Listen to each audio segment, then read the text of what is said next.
Hadis yang ketiga terkait dengan masalah Imam Ali bin Abi Thalib alaihissalam, di mana beliau dibacok ya oleh Ibnu Muljam di mihrabnya di Masjid Kufah. Masjid Kufah masjidnya besar, tapi terbuka, nggak ada atapnya, hanya bagian depan saja. Di sana nggak ada hujan kayak di sini, ya, jarang hujan. Hujan paling dikit, itu tahun sekali juga enggak, atau setahun sekali paling dikit sekali. Jadi ya aman-aman aja, nggak banjir, nggak ada hujan, walaupun nggak ada atapnya, biasa. Beliau dibacok di Masjid Kufah oleh Ibnu Muljam, namanya Abdurrahman bin Muljam al-Muradi. Ya, mal'un, orang yang paling celaka, paling sesara di dunia dan di akhirat, namanya Ibnu Muljam. Ya, na'udzubillahi min dzalik. Kira-kira apa siksaan yang Allah berikan pada Ibnu Muljam dengan kejahatannya itu? Dia membunuh manusia yang paling mulia setelah Rasulullah di malam yang sangat mulia, malam bulan suci Ramadan, malam-malam Qadar. Ya. Padahal dia itu terkenal tahajudnya, suaranya bagus, hafal Quran, masya Allah luar biasa. Bukan orang alim-alim biasa, sangat alim. Kepandainya, kalimatnya luar biasa, bisa seperti itu. Makanya alim itu ilmu saja bisa jadi malah menjerumuskan. Kan kata Imam Khomeini, ilmu apapun, mau ilmu filsafat, ilmu irfan, akidah, fikih, apa saja bisa menjerumuskan seorang ke dalam neraka jahanam. Kalau ilmu yang tidak diamalkan, dipahami saya di otak, kita belajar sekian lama nih. Kita belajar berapa tahun di sini? Udah tinggi. Coba. Kita belajar bab syukur aja di sini berapa? Bab syukur berapa pertemuan? Sampai 8 pertemuan. Bahasa syukur saja dalam banget. Tapi diamalkan enggak? Iya.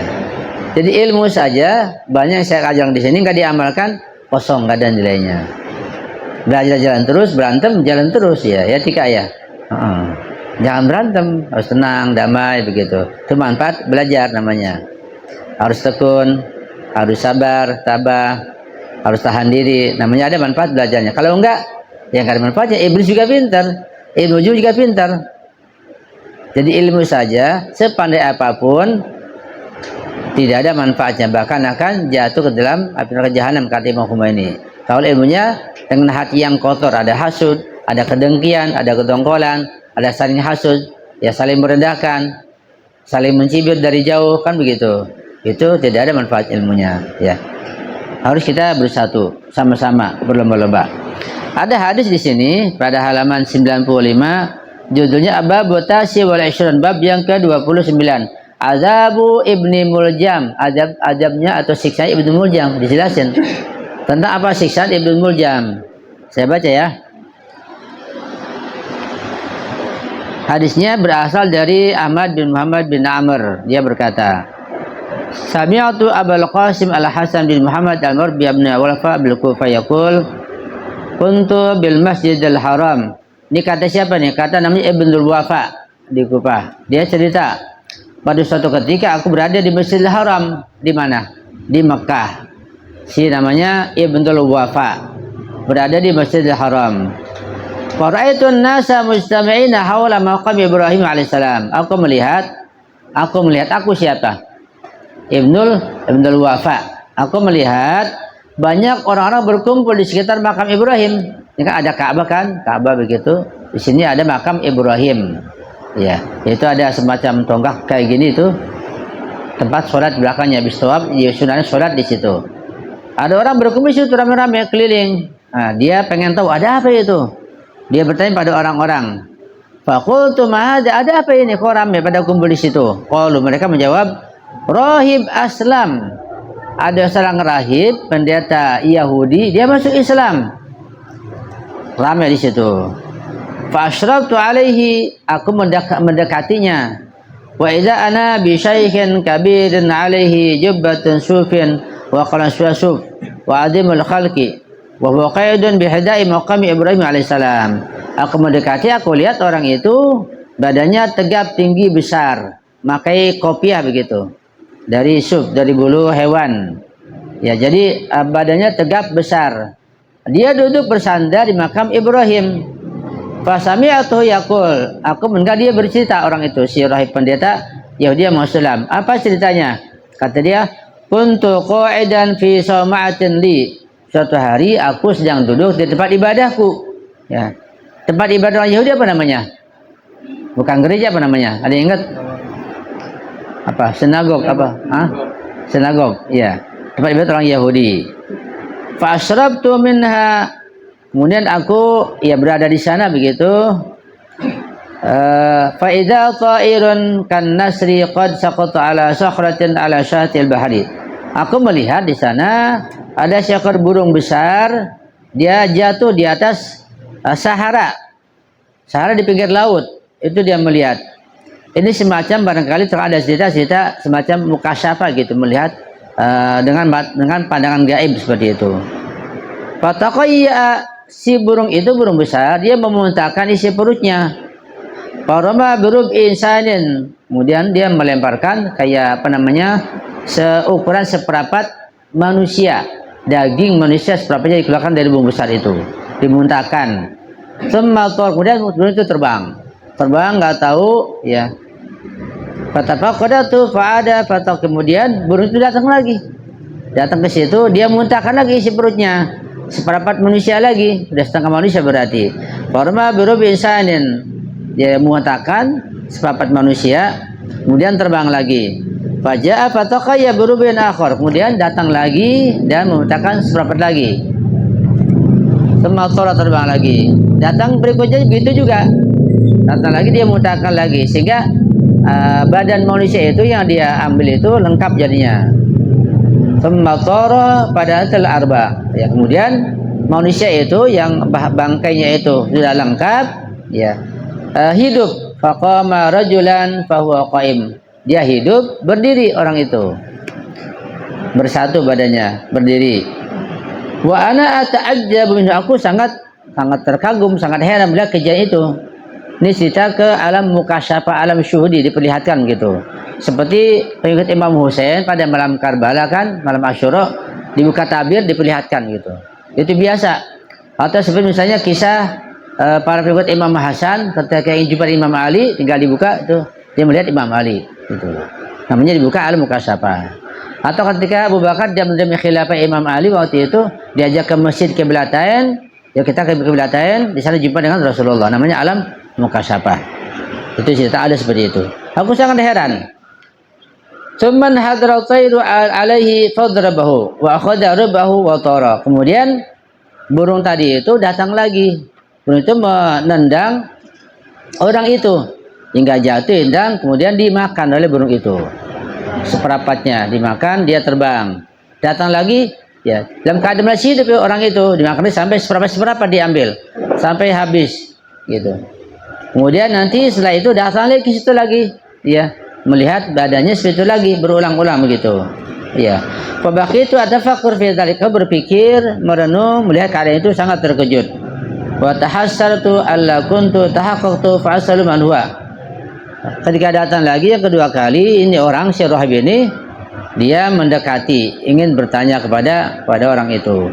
Fabaqitu atafaqqadu sahrata, aku mencari sahara itu sampai aku menemukan burung itu. Burung itu datang kembali. Karena kejadian berulang-ulang, dia merasa terkejut. Ini pada kesempatan berikutnya dia datang, dia melihat kejadian langsung. Dia mendekati. Panazaltu faqumtu bi izai, aku mendekati orang itu, aku bertanya padanya. Nah, falam ajal, masih begitu terus ya burung itu. Faqama qaiman fadanautu minhu fasaltu. Ketika sudah menjadi orang yang tegak berdiri itu, sebelum ditendang oleh burung lagi, sebelum dimakan lagi, aku bertanya pada itu, "Man anta, siapakah engkau?" Fasakata ani, dia menghindar, diam, tidak menjawab orang itu. Faqultu, aku bertanya, bihaqqi man khalaqaka man anta, dengan hak orang yang menciptakan kamu, siapakah kamu? Qala ana ibnu Muljam, aku adalah ibnu Muljam. Qultu lahu, aku bertanya, wa ish amilta fi min ad-durub, dosa apa yang kau lakukan sehingga engkau disiksa kayak begini? Gitu. Qala qataltu Ali bin Abi Thalib alaihissalam, aku membunuh Imam Ali. Wawakkalallahu bihadzal tayr, maka Allah mengutus burung ini yang menyiksaku, yaqtuluni kulla yaumin qatlatan. Allah mengutus burung besar seperti ini, dia membunuhku dengan cara seperti ini setiap hari satu kali. Fa huwa yuhadditsuni hatta qadha tayr fadarbahu. Dia cerita sampai burung datang lagi, dia tendang lagi dan dimakan lagi begitu. kejadiannya. Itu siksaan Ibnu Muljam. Ya. Kemudian aku bertanya, Fasal aku bertanya, siapakah Ali sebenarnya? Kan dia nggak kenal Imam Ali. Dia tanya pada orang, siapa Ali? Faqala huwa ibnu ammi Rasulillah. Dia tanya, dia teliti, Imam Ali ada wasi Rasulullah. Ya, Khalifah Rasul, kemudian dia masuk Islam dengan sebab melihat kejadian seperti itu. Ya. Aneh-aneh. Di sini kitab ini nih ada tentang siksaannya Muawiyah, tentang siksaannya Yazid, tentang siksaannya fulan-fulan ada di sini. Dijelaskan, mengerikan sekali, aneh-aneh. Ya, Bapak yang tahu baca sendiri, nanti saya pinjemin kalau mau. Ya. Itu barzah Ya. selama di barzah sampai hari kiamat ya. Iya, sampai kiamat, sama di barzah begitu.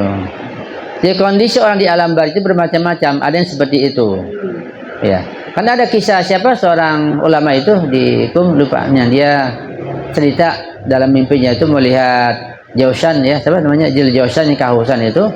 Ketika diminta air, dia ada apa danau begitu besar, dia ingin minum, tiba-tiba kering. Jadi saking panasnya badan dia sampai dan itu kering, nggak bisa minum. Dan begitu lagi terus terasinya dan kehausan. Pembunuh Imam Husain as-Salam, macam-macam siksaannya begitu. Ya, na'udzubillahi min dzalik. Itu tentang Ibnu Muljam, siksaannya seperti itu. Disiksa oleh burung. Tiap hari begitu sampai hari kiamat. Coba kita digigit nyamuk aja udah terasa, digigit semut aja udah sakit. Gimana digigit ular atau digigit burung kayak begitu, dicabik-cabik sampai hancur, hidup lagi, gitu lagi, terus setiap hari sampai hari kiamat. Nah di akhirat selama-lamanya kayak apa? Apa nggak ngeri? Mengerikan sekali. Iya, sebab dia masuk Islam kenapa? Kan melihat ke alam mukasyafah, alam syuhud seperti itu. Orang Yahudi itu Diperlihatkan. Iya, iya. Jadi Allah memperlihatkan terkadang di alam mimpi kita mimpi, terkadang di alam mukasyafah terbuka. Kayak orang yang bisa melihat jin katakanlah, kan ada anak kecil melihat langsung. Kita nggak melihat, dia lihat. Ada orang kayak begitu. Ada peristiwa kita nggak lihat. Ada seperti itu.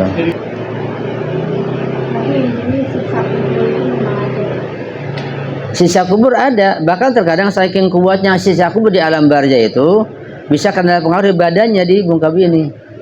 Dulu di rumah anak itu, anak masih SD mungkin, kan dari pembangunan pabrik banyak kubur-kuburan dibongkar itu. Ada kuburan dibongkar, diangkat masih ngebul dan kelihatan hangusnya, terbakar begitu. Ada kayak begitu. Ada juga kuburan seseorang karena kena banjir mau dipindah, karena kena air diangkat. Udah lama, dia masih utuh badannya, subhanallah. Dia orang soleh masih utuh. Ada seperti itu. Macam-macam. Saking kuatnya siksa alam barzah sampai terbakar. Ya. Cukup ya? Nah. Di sini ada hadis yang lain. Siapa sudah siapkan di sini tentang bahwa seseorang itu ketika dia non Muslim, singkatnya, dia masuk Islam akan dihapus semua dosa-dosanya. Dia nggak pernah sholat, nggak pernah ngaji, nggak pernah zakat, dihapus. Jadi nggak wajib mengqadha sholat, nggak wajib mengqadha zakat, nggak wajib. Kalau dia non Muslim masuk Islam, itu satu ada hadisnya. Yang kedua, kalau orang non ahlul bait masuk ke ahlul bait, juga sholatnya ketika sah di masa itu dulu, sholatnya, hajinya, semuanya nggak wajib mengqadha. Tapi kalau zakat wajib mengqadha, khumus wajib mengqadha. Itu ada hadisnya. Ya. Ada pada ulama gitu juga.